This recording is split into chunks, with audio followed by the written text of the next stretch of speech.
publication, our younger sister publication, WI Bridge, Washington Informer Bridge. And it's a pleasure to bring on Claudia Watts, who is the editor of the Bridge. Hey, Claudia, how are you? Hi, Denise. How are you? I'm doing well, doing well. So like I sit here and say every week, we got another copy out. You all can say the same thing. Yes, you we got can. another copy out. So just tell us a little bit about what's in the Bridge this month. Okay, so, like you said, we are a millennial-based publication here in DC, and so we like to focus on, local areas and also tie those to like overarching themes. And so we are discussing politics this month. And so we start off with just kind of like a little exploration into what it's like to campaign during COVID. And so that's written by one of our writers, Marcus Dowling. And so he interviews two potential candidates that have had to get creative about how they connect with voters, given that we're social distancing right now. We also did a Democratic millennial candidate lineup, which is written by Sherelle Swain. And she just kind of outlined some of the candidates so that, people know who they're voting for, especially given the fact that it's hard to campaign. Like if you aren't able to get out there, you might have a great platform, but no one will know, who you are. We also have an interview with Kristen Turner, and she was the lead of national ballot access and voter protection for the Elizabeth Warren campaign. And so I do an interview with her to just kind of talk about that experience and the glass ceiling and what it might take to break that. We also kind of discuss like what she thinks about, local politics having come home in the middle of an election season. Sam PK Collins, who was with you a little earlier in this segment, he writes about the Black male independent voter. And so that kind of looks at people who either are choosing not to vote or who are choosing to vote based on issues instead of with party alignment.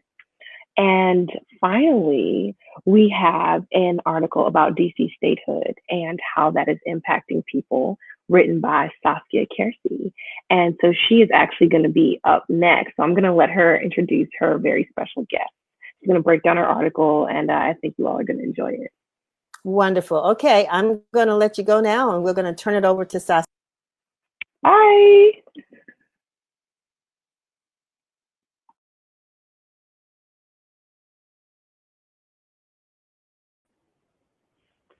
Hey, so thank you, Claudia. So as you know, I'm from Philly, and when I moved to DC, I wasn't expecting such a heightened sense of political awareness from the people here. I mean, people care about their city council, they care about who's representing them. They're demanding things in a way that I've never seen from their local politicians when I was in Philly, and it's inspiring, really. So I'm excited and honored and proud to be a part of this conversation. Thank you, Claudia, for all the work that you do, and thank you for the Bridge for giving me a space within this conversation. So the first person I wanted to bring on is a new fan of mine. So Jennifer Blemur serves the community in so many different capacities. She's the president of DC Young Democrats, and she's a director of one of the programs of the Women's Action for New Directions.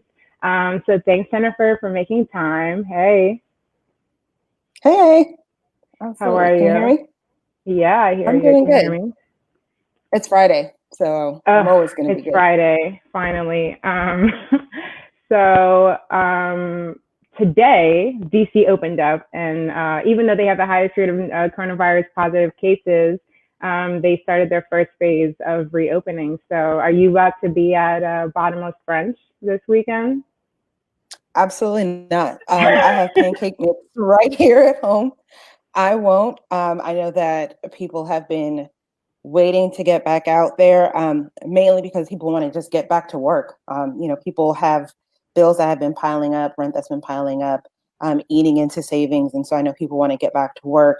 Of course, you're going to still be required to wear a mask, maintain social distancing. And so for people who want to venture out, be as safe as possible. As for me in my house, I'll be right here on Rhode Island Avenue. Yeah, I also will be. So if you wanted to do like a virtual Bottomless Brunch, we can organize yes, something like that. That's actually the new wave right now is virtual everything. So I'm fine to do that. Okay, so I'm gonna put some time in your calendar. But I wanted to kind of dive into the conversation about DC and statehood and the coronavirus. So in February, DC Young Democrats wrote an article saying that statehood for DC means a brighter future for young people. So I wanted to know, in application, what does that look like? So statehood for DC first means just control over our local budget. When we're talking about some of the things that our council cannot control, like what does that mean for us? That's, in an inability for DC to provide for reproductive services, for us to regulate and tax the marijuana industry. I mean, say what you will, other states have done it and they've been able to pull revenue that's going to be able to help them in this COVID recovery. When we're talking about the services delivered by different agencies, not being able to control our local budget, even though we are paying into it. We have a higher population than Wyoming, and I believe another state. Like, we are still kind of stuck in this quasi state of autonomy, which doesn't allow us to really determine how we want to move forward. And we're talking about young people who want to contribute to the city, that want to be a part of the growth of the city. Like, well, we need to be unshackled so we can do that. Yeah. So you mentioned like population, so I want to shake it up a little bit. So what would you say to somebody who said that it doesn't matter if DC is a state, I'm from New York and I want New York City to be a state. What makes DC different than another city who would want statehood? I don't know if it's something that makes us different, at least in my view. I mean, I think if we are people who are paying taxes, both federal and local, like, what is it about us living here that wouldn't allow us to have the same representation as somebody from New York? I think people who don't have an understanding of what the district is think we're all somehow just living in the White House. We are not. There are, of course, parts of, we're not. There are parts of DC that are federal property and there's parts that are not. Yeah. So what is the argument that if you're living in DC, you shouldn't be counted? I don't sleep feet to face with Donald Trump. Like, I live in Ward 5. And maybe for the best. And maybe for the best. But like, I am paying federal and state taxes. And so if I'm paying into those taxes and my government that I vote for doesn't have full control over that, then what is the argument for not? Is it because you don't want an extra star on the flag? Do all of you even know how many stars we have? What's truly the argument? Yeah. So we've discussed this a little bit in the article, but let's be real. Why has DC not yet achieved statehood, in your opinion? I mean, and I'm going to ask the same question. Can I say racism? Yeah, I mean, you can, girl, let's go there. Yeah. Okay, I mean, racism is a starter. I mean, if we're considering some of the conversations that's happened at both the federal and state level, as far as why DC hasn't become a state, a lot of it is partisan politics. It's just the general knowledge and I guess fear from Republicans that if DC becomes a state, it'll be a Democratic state. It'll have 2 Democratic senators and they just don't want to lose control of the Senate and what that could possibly mean for the future of the Republican Party. As far as just the general history of DC as a Black city that has been very much about Black self-governance, I think that presents some sort of fear to people if they believe that like that's not what the direction of the country wants to go in. I mean, I think one of the conversations, and I was listening earlier to some of the previous speakers, one of the things I wanted to point out about the protests and riots, demonstrations that are going on right now is that people are just kind of tired and fed up and they want that feeling of self-governance. So what does that mean if we are a, mocha city, latte city, whatever you want to call it? What does that mean if you now have an additional 700,000 people who want to be able to govern themselves accordingly? If we do this, then are people now going to look at Puerto Rico and Guam and the Northern Marianas Islands and all of these other territories that the U.S. has and say like, well, wait a minute, we let you all have it. We're not going to let everybody else have it so that they can continue to ravage their resources. Yeah. So how would DC benefit from becoming a state outside of like representation in Congress? I mean, again, it's just that control over our budget going forward. the COVID recovery plan, it's going to be long, just, and not just for us, but for the surrounding areas, for pretty much the country. Like, what is that going to look like? And if we're trying to figure out what are the best ways to kind of like help generate revenue, help kind of take control of our economy, like we're going to need all resources available to us. And that's going to require our government being able to control that, being able to provide services, to have them paid for us to be able to like manage that in a way that's going to be effective for us. Yeah, and what are some things that you and DC Young Democrats are doing right now to advocate and shine light on this issue? Absolutely. So we're always putting the issue of DC statehood in front of our members, because I know, because we serve like younger populations, people who just might be moving here, they may not know what DC statehood is and like why it's important. And so we want to make sure that we're constantly talking about it in a way that like makes sense. Again, me moving here in 2009 with like no knowledge of it, like I'd never thought about it as an issue. I was very ignorant to it. And it's been in that process of getting more involved, me seeing like why it's more important. So we've been really focusing on educating people on that, putting that on our website, putting it on our social media, making sure to like have people be at statehood hearings on the Hill when they're having it, and just in general encouraging people to know about it. Yeah. And hopefully, if the HEROES Act is passed, DC can get some more funding. I know we discussed this prior, but like DC missed out on a lot of funding opportunities from the CARES Act because it was counted as a territory. So I don't know if you want to speak a little more to that too. Yeah, and again, just kind of looking at the mayor's reopen plan, some of the budget cuts, trims, however you want to call it, that she's proposed to council, and council's going to have to work through. Again, it'll be better for us long term if we have everything that we need at our disposal in order to do that. Like I mentioned, a lot of states are going to have to figure out like what is going to be the pathway forward for them. Because I work in state policy, all I do is read about what other states are doing. And so you have several states that right now, one of their biggest challenges is figuring out like how are they going to get their school systems back together? If they're not going to be able to open up in the fall, like what kind of services are they going to need to provide for students who are going to be coming in? Like, how do you do that safely? How do you kind of provide salaries for teachers who may have been anticipating a cost of living adjustment that are not now going to happen?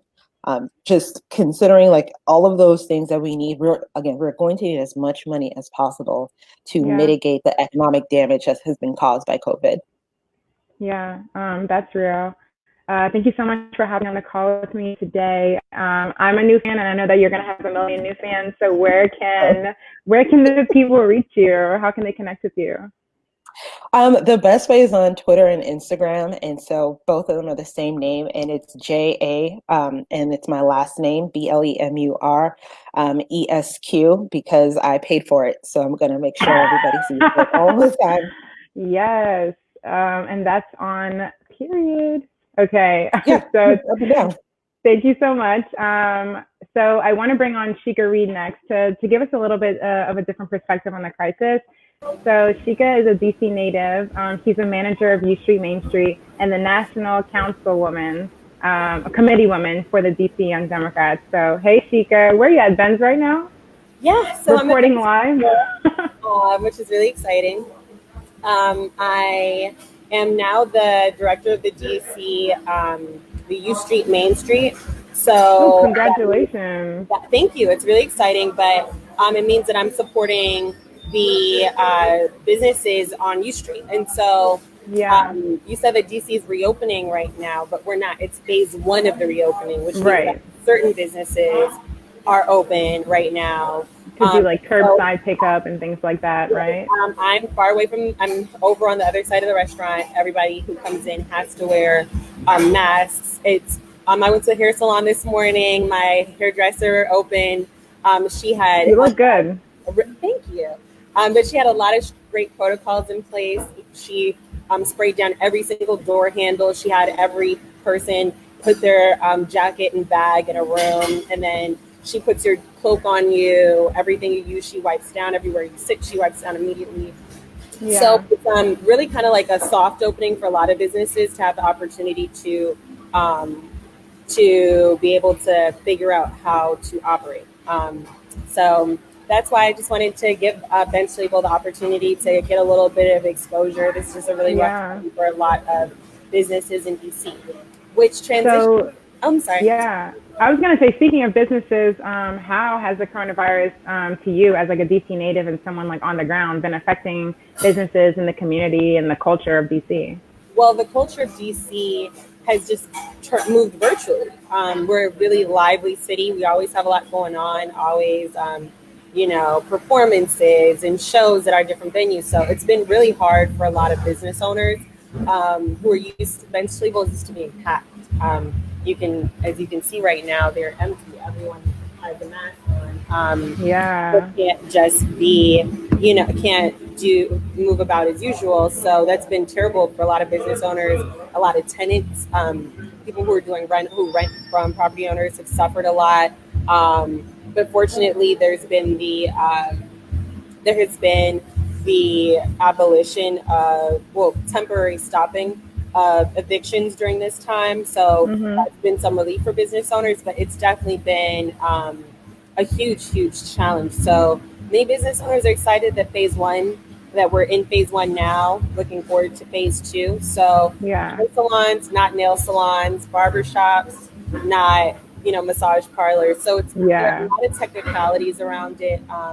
Business owners, if they are opening for phase one, restaurants are allowed to be open if they have an outdoor patio. So, if you do want to go to brunch with Jennifer this weekend, you can go as long as it's outside.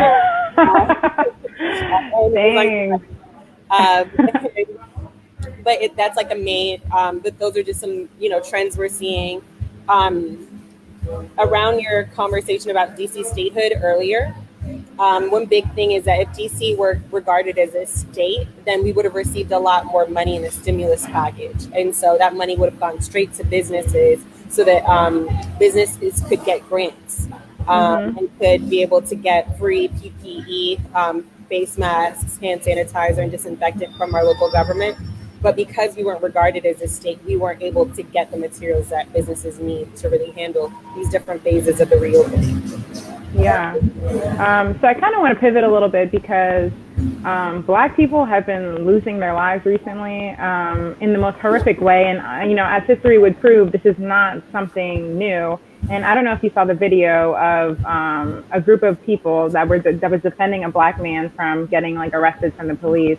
And they refer to it as DC's anti-Black war. So I'm wondering, do you think a rebellion similar to the one that happened in Minnesota or Minneapolis could occur in DC? Do I think something like that could happen? Yeah. I think something like that can happen anywhere where police are and where police are, and I think one thing that's unique about DC is DC has a history of having a very active, very politically active, very affluent, very influential residents. But also we have every income bracket that you could imagine. So DC's police force has had a lot of very aggressive, very serious lawsuits. So they don't tend to be as aggressive as you see in other places. But I think that video that we saw showed that it is possible, it can happen. That situation could have escalated very quickly. I saw another video where it was some guy, the police had come to some public housing, and it was some guys, talking trash to the police officers. And the next thing you know, a police officer yanked the boy, slammed him on the ground. And I saw that. And just the fear of a resident, knowing that your tax dollar, every time you buy something in DC, you pay taxes, and those tax dollars are going to pay for the police force. And that police force can decide that, they're bigger than you, they're stronger than you, they're more aggressive than you in any moment. I think that's terrifying. That's something that we're all terrified about, because when you see those, I see myself, I see, my friends, I see my family members, I see people who I love, and, know that potential, the potential for that is real. For that level of violence is very real. Do you think, is it time for DC to start getting radical about statehood? Are we there yet? I'm not the one, I think that desperate times call for desperate measures. I'm not going to say that we need to be rioting in the streets, and definitely not going to be the one, the one to say go, burn up some trash cans and all that stuff. But what I Yeah. will say is apply pressure. Pressure Mm-hmm. has a lot of different looks like a lot of different ways. It can be petitions. It can be call banking. Phone bombing. It can be showing up in someone's office with all the petitions. It can look so many different ways, and I think Yeah. that rioting is one part of a larger machine in terms of a movement. So when you see a movement, it's not just about don't get angry, get active. Yeah. If you're angry, you feel like you need to go out there for a few minutes and you need to scream, do that. But then come back in and think about what phone calls do I need to make, what letters do I need to write, who can I pull in, how many people can I get to sign this petition. And so that's one thing that I always think: lean on your pride and your sense of your abilities and what you can accomplish. And I think that's what has the most impact. So when it comes to DC statehood, we need to be unapologetic about it. We need to be consistent about it. We need to be in a lot of legislators' spaces, senators and congressmen. We need to make sure that they know that DC statehood is a right, that we're getting a smaller slice of the pie when we have larger populations than I think it's like 15 states. So we have every responsibility to be really active with the fight for DC statehood. And I love that you're mentioning like getting active, especially for millennials and young people to be getting active. Where can people find you if they want to connect with you and get active with you? On Instagram is probably my most consistent. Sheika.Reid, SHEIKA.REID. On Twitter, it's the same. And I guess Facebook, I don't know. I probably should do better at branding. Yeah, it's fine. They'll find you on Instagram. Thank you so much, though. This is amazing. Yeah, for sure. I'm a fan of the bridge. Lafayette and Claudia are phenomenal. Saskia, it's been a pleasure. Thank you so much for giving me a platform. Yeah, absolutely. Thank you for stopping by. We're going to bring Denise back on to start our next segment.